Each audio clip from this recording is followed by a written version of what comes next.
삶이 된다고 답을 하시는 것 같아요. 그래서 다윗이 하나님의 사람이었던 다윗이 하나님의 마음에 합한 사람이라고 인정받았죠. 그래서 삶을 마치면서 다윗의 고백이 시편 23편에서 내 잔이 넘치나이다. 후회 없이 살았다는 고백을 할 수 있었던 이유가 하나님께 인정받는 삶이었기 때문이 아니었을까 생각합니다. 아멘. 그와는 반대로 어떻게 보면 다윗보다는 더 많은 것을 이 땅에서 누렸고요. 명성도 누렸고 업적도 많았지만 삶을 마치면서 기록했던 전도서에서 헛되다고라고밖에 솔로몬 왕이 고백할 수 없었던 것은 많은 것을 이루었지만 그 속에 하나님께 인정받음이 없었기 때문이 아닌가 하는 생각을 합니다.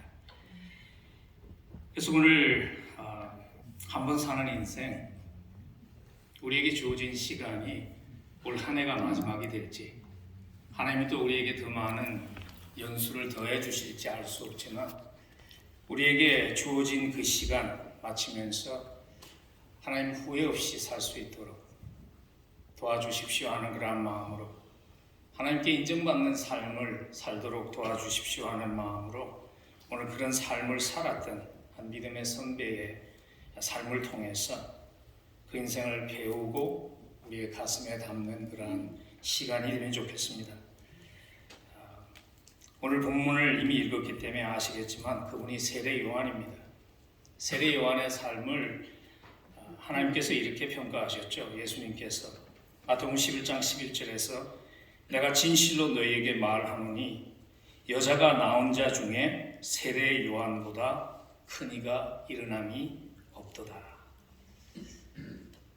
어떻게 살았기에 하나님께서 그러한 평가를 그의 삶에 해 주었을까요? 저는 그 답이 하나님이 그 시대에 필요한 한 사람으로 세례 요한이 그 일을 잘 감당했기 때문에, 하나님이 어두운 시대에 빛으로 오실 예수 그리스도를 오시도록 어둠을 밝히는 길을 준비하는 그 일에 필요한 한 사람으로 세례 요한이 잘 그 일을 감당했기 때문에, 그 시대에 하나님이 찾으시는 한 사람의 역할을 감당했기 때문에 그런 평가를 하신 것 같아요. 여자가 낳은 자 가운데 가장 큰 자라는 그런 인정받는 영광을 누렸다고 생각합니다. 하나님 오늘도 이 시대를 밝힐 사람을 찾으시죠. 역사를 보면 하나님은 많은 사람을 필요로 하지 않는 것 같아요. 그 시대에 하나님의 뜻을 알고 하나님의 뜻을 살아낼 아주 소수의 사람들을 택하시고 부르시고 그들의 충성을 통해서 하나님은 영광을 받으시고 그 일에 쓰임받은 그들은 하나님께 인정받는 축복을 누린 것 같습니다. 어떻게 살면 하나님이 찾으시는 한 사람으로 그 시대를 밝히는 삶 살 수 있을까요? 하나님의 큰 그림 속에서 저는 자신의 역할을 알 때 그렇게 살 수 있다고 답을 생각해 보았습니다.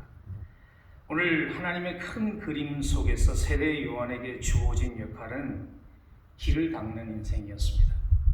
76절과 77절에 보면 이하여 내가 지극히 높으신 이의 선지자라 일컬음을 받고 주 앞에 앞서가서 그 길을 예비하여 주의 백성에게 그 죄의 사함으로 말미암는 구원을 알게 하리니, 오실 메시아를 위해서 길을 닦는 역할이 세례 요한에게 주어진 역할이었죠. 그래서 많은 사람들이 오시는 메시아의 역할을 감당할 수 있도록 세례 요한이 외쳤던 메시지가 주로 회개의 메시지였습니다. 주님께서 우리에게 주실 그 복음을 담을 수 있는 마음을 준비하도록 회개의 메시지를, 파퓰러한 메시지는 아니죠. 저도 주일날 지난 한 교회에서 30몇 년을 설교하면서 저는 주로 이렇게 강해 설교를 하니까 본문을 따라가는데요. 회개를 촉구하는 그러한 메시지가 설교자에게 굉장히, 모르겠어요. 저는 그래요. 굉장히 불편한 설교거든요.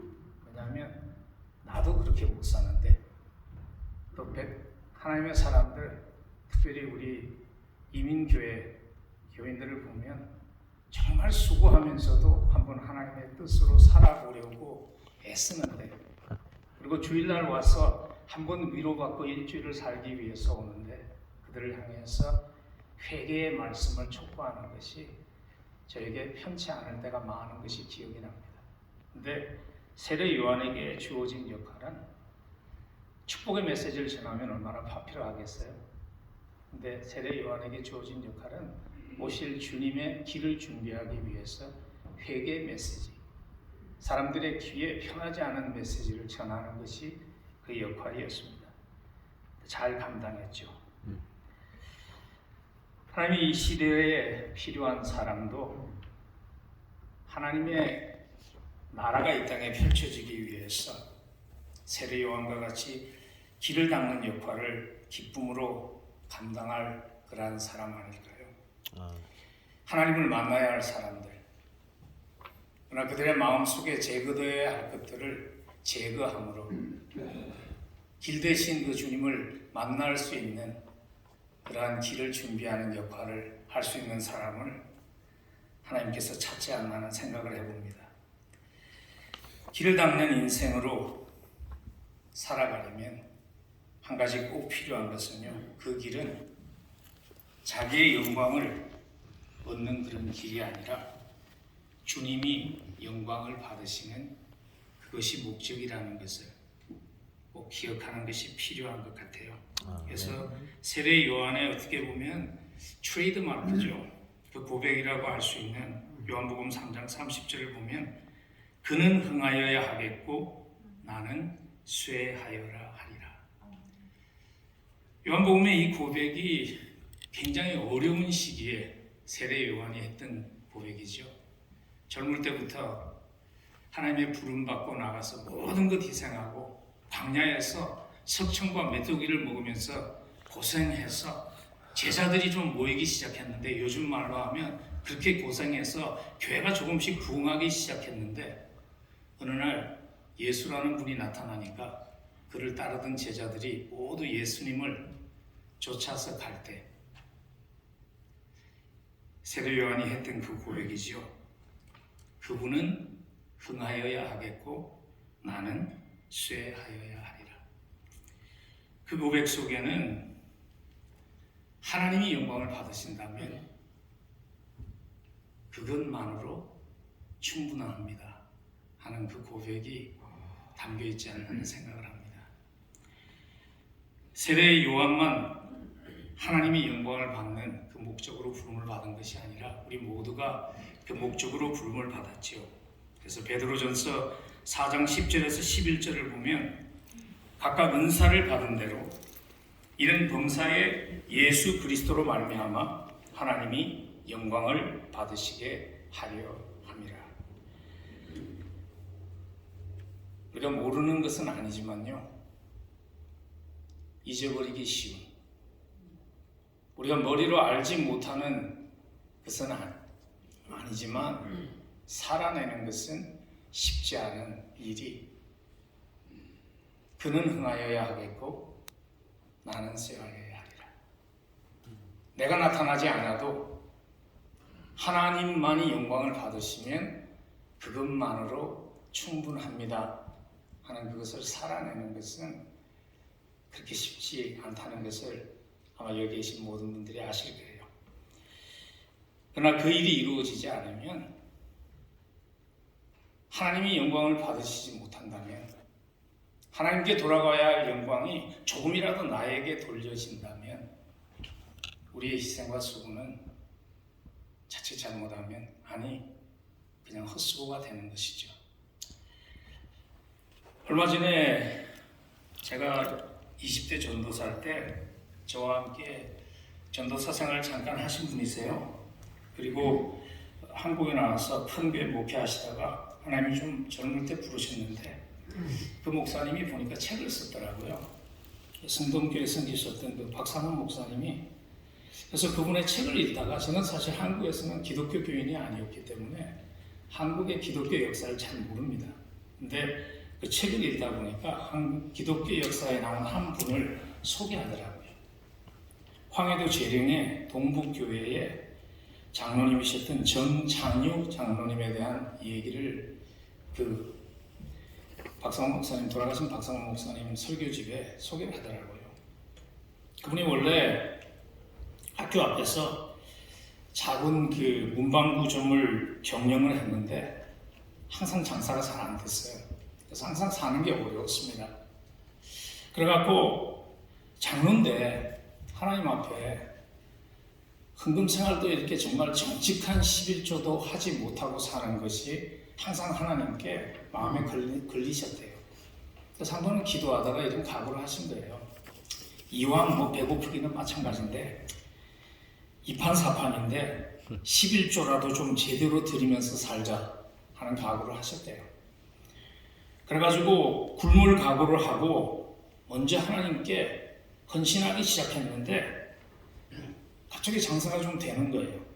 그래서 문방구를 팔고 건축 자재를 파는 그 가게를 오픈했는데 그때 갑자기 건축 붐이 열어가지고 그냥 황해도에서 몇 째 안 가는 갑부가 되신 거예요.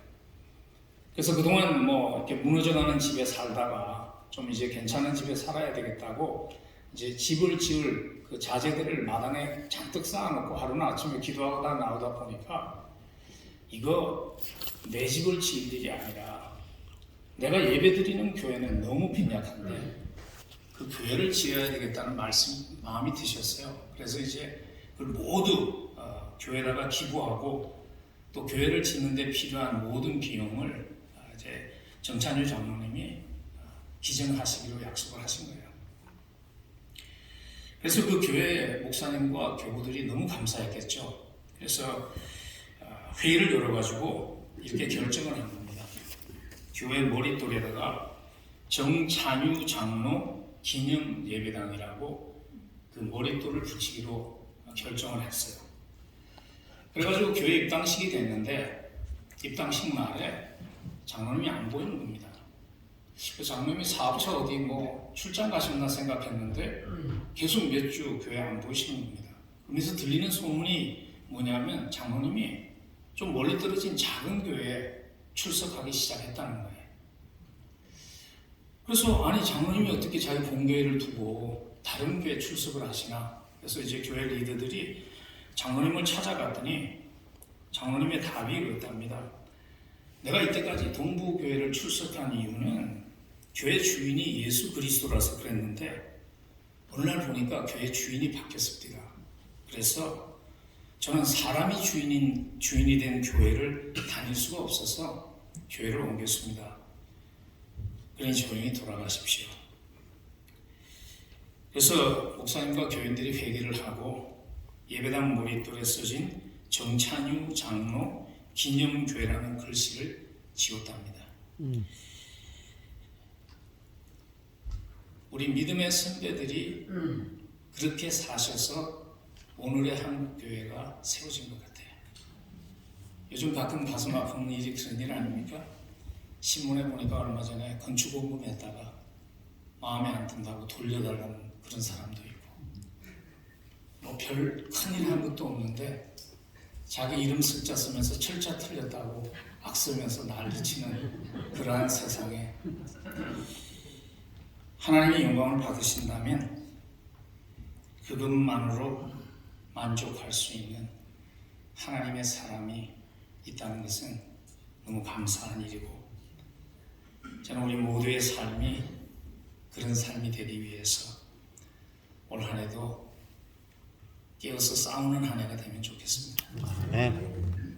왜냐하면 우리에게는 옛사람의 모습이 있기 때문에 자기가 영광을 받는 것이 너무나 자연스러울 때가 많기 때문이죠. 자기 앞가름을 하나님의 영광보다 먼저 하려는 그 생각과 싸워서 이길 수 있는 그 은혜가 함께하기를 간절히 축복합니다. 아멘.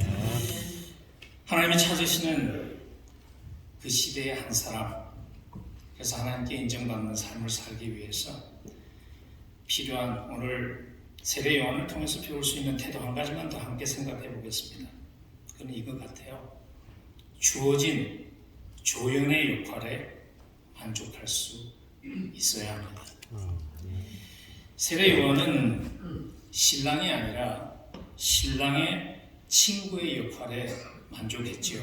그래서 요한복음 3장 29절 보면 신부를 취하는 자는 신랑이나 서서 신랑의 음성을 듣는 친구가 크게 기뻐하나니 나는 이런 기쁨이 충만하였노라. 세례 요한의 역할이 신랑의 그냥 일반적인 친구가 아니라 여기서 사용된 단어가 쇼시빈이라는 요즘 말로 하면 베스트맨이죠. 결혼식에 있어서 쇼시빈은 결혼식이 잘 되기 위해서 모든 자질구레한 일들을 다 맡아서 할 뿐 아니라 그 당시에 쇼시빈에게 있어서 베스트맨에게 있어서 가장 중요한 의무는 뭐냐면 결혼 잔치의 마지막 밤에 신랑이 신부의 장막에 들어갈 때 당시에는 전기불이 없었잖아요. 그래서 가장 친한 친구만이 그게 신랑의 목소리를 구별할 수 있기 때문에 그 천막을 지키고 있다가 신부의 천막 앞에 서 있다가 밤에 신랑이 올 때 그 목소리를 확인하고 신부의 천막 속으로 들어갈 수 있도록 하는 역할이 쇼시빈의 역할이었다고 그러죠. 그래서 여기 신부를 취하는 자는 신랑이나 서서 신랑의 음성을 듣는 친구가 더 크게 기뻐한다는 의미가 그런 의미라고 주경학자들은 해석을 합니다. 여러분, 우리는 아무도 주연이 아닙니다. 하나님이라는 주연을 빛내기 위해서 하나님의 무대에 하나님의 은혜로 세워진 조연일 뿐입니다. 가끔 그런 얘기를 하잖아요. 오케스트라에서 가장 열정적으로 연주하는 연주자를 찾기 어려운 포지션이 뭐냐면 세컨드 바이올린 연주자라고 그러죠. 퍼스트 바이올린은 주연의 역할은 누구나 열정적으로 한다는 것이죠. 그러나 자기가 드러나지 않는 세컨드 바이올린은 그렇게 열정적으로 하는 연주자를 찾기가 어렵다고 얘기를 하죠. 하나님께서 우리를 하나님의 무대에 조연으로 세웠는데 자칫 잘못하면 하나님의 은혜로 삶이 잘 풀릴 때 내가 주연인 양 오해하기가 사실 쉽지 않습니까? 그래서 우리에게 필요한 것이 하나님의 성공의 기준, 하나님의 인생을 평가하실 때 성공을 결정짓는 그 기준을 바로 이해하는 것이 필요한 것 같아요. 하나님의 인생의 성공의 기준이 무엇이기 때문에 하나님은 세례 요한의 삶을 여자가 낳은 자 중에 가장 큰 자라고 평가를 하셨을까요? 그것은 하나님께 있어서 성공의 기준은 높아짐이 아니라 낮아짐이기 때문입니다. 낮아짐이 하나님을 영화롭게 하기 때문입니다. 아멘. 예수님의 삶을 보아도 하나님이 가장 영광을 받으신 때는 예수님이 가장 낮아진 그 시기였습니다. 그래서 요한복음 1장 14절을 보면 말씀이 육신이 되어 우리 가운데 거하심에 우리가 그 영광을 보니 아버지 독생자의 영광이요 은혜와 진리가 충만하더라. 오늘 이 말씀은 우리에게 언제 하나님이 가장 큰 영광을 받으시는지 그 기준을 너무나 잘 설명해 주시죠. 그래서 잔 올트버그라는 미국 목사님이 자기의 저서에서 이 구절을 이렇게 해석을 도와주었습니다. 하나님의 영광은 인간의 영광과 다르다. 피플지가 선정하는 올해의 가장 멋있는 남자, 타임지가 선정하는 올해의 인물, 포브스비가 선정하는 올해의 가장 갑부라는 타이틀을 얻는 데서 오는 영광이 아니다. 하나님의 영광은 하나님이 우리의 누더기를 입으실 때 가장 뚜렷해졌다. 하늘 보좌의 모든 영광을 버리시고 천한 인간의 몸을 주님이 입고 낮은 자리에 임하셨을 때 하나님은 가장 큰 영광을 받았습니다.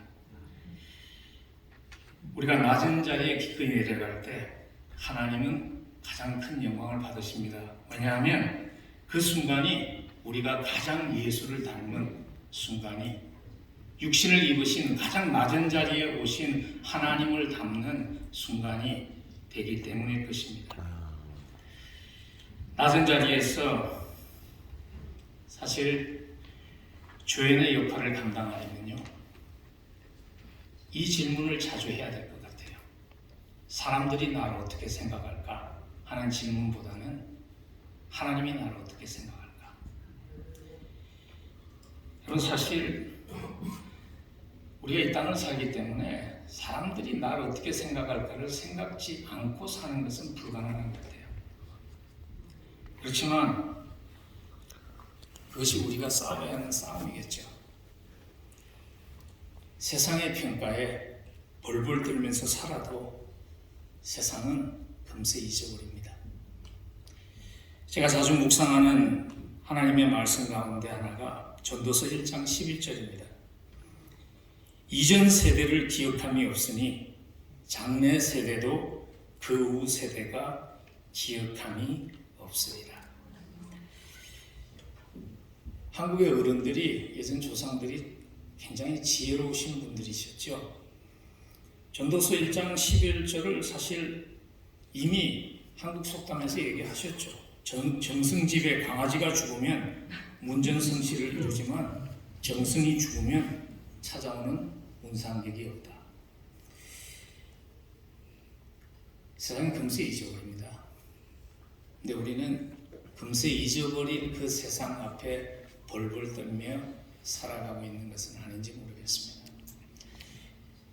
제 아내가 페어팩스 퍼블릭 스쿨 티처입니다.